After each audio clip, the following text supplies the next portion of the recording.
एक दिन तेनालीराम बाजार से गुजर रहे थे। वहां उन्होंने देखा कि एक मुर्गी खाने के आगे भारी भीड़ लगी हुई थी और शोर हो रहा था। तेनालीराम ने जब मामला जाना तो पता लगा कि एक गरीब किसान से गलती से अनाज का भारी बोरा मुर्गी पर गिर गया और मुर्गी मर गई। छोटी सी मुर्गी के मुर्गी खाने का मालिक 50 सोने के सिक्के मांग रहा था। गरीब किसान बार बार मुर्गी खाने के मालिक से हाथ जोड़कर माफी मांग रहा था और कह रहा था, मैं गरीब आदमी हूँ, इतने पैसे कहाँ से लाऊंगा।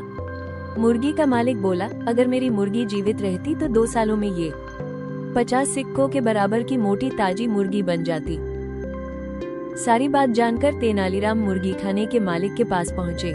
तेनालीराम को देखते ही लोग बोले, तेनाली आ गया, अब तो दूध का दूध और पानी का पानी हो जाएगा। तेनालीराम ने किसान की ओर देखा। बेचारे किसान की डर के मारे घिघी बंधी हुई थी। किसान से तेनालीराम बोले, तुम इसे 50 सोने के सिक्के दे दो, क्योंकि इसकी मुर्गी मरी है और यह कहता है कि उसकी कीमत 50 सोने के सिक्के हैं। ये सुनकर सभी लोग तेनालीराम की ओर देखने लगे कि भला ये कैसा न्याय है। ये सुनते ही मुर्गी का मालिक खुश होकर बोला, तेनाली, वाकई तुम्हारा न्याय सदैव सही होता है।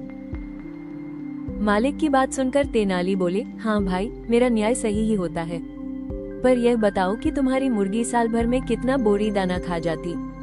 मुर्गी का मालिक बोला, 1 साल में लगभग 1 बोरी दाना तो खा ही जाती, उसकी खुराक अच्छी थी। ये सुनकर तेनाली तपाक से बोले, इसका मतलब साल में वो मुर्गी कुल 2 बोरे दाना खाती। अब वो मुर्गी तो रही नहीं, तो तुम दाने की 2 बोरी इस किसान को दे दो, हिसाब बराबर। ये सुनते ही मुर्गी के मालिक की सिट्टी पिट्टी गुम हो गई। 2 बोरी दानों की कीमत 50 सिक्कों से कहीं अधिक थी। उसने तुरंत गरीब किसान से मुर्गी के एवज में कुछ भी लेने से इनकार कर दिया। इस तरह गरीब किसान को तेनालीराम ने अपनी बुद्धि से बचा लिया और यह भी सीख दी कि वो कमजोर बनकर न रहे।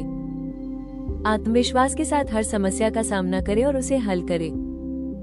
किसान ने वादा किया कि आगे से वो ऐसा ही करेगा।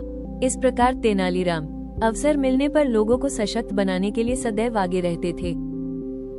हर व्यक्ति को अपने से कमजोर एवं निर्बल लोगों की न केवल मदद करनी चाहिए, बल्कि उन्हें सशक्त बनाना चाहिए। जो लोग दूसरों की मदद करते हैं और उन्हें मानसिक रूप से मजबूत बनाते हैं, वे समाज में सदैव आगे बढ़ते हैं। ऐसे लोग परिवार, समाज और देश सभी का नाम रोशन करते हैं।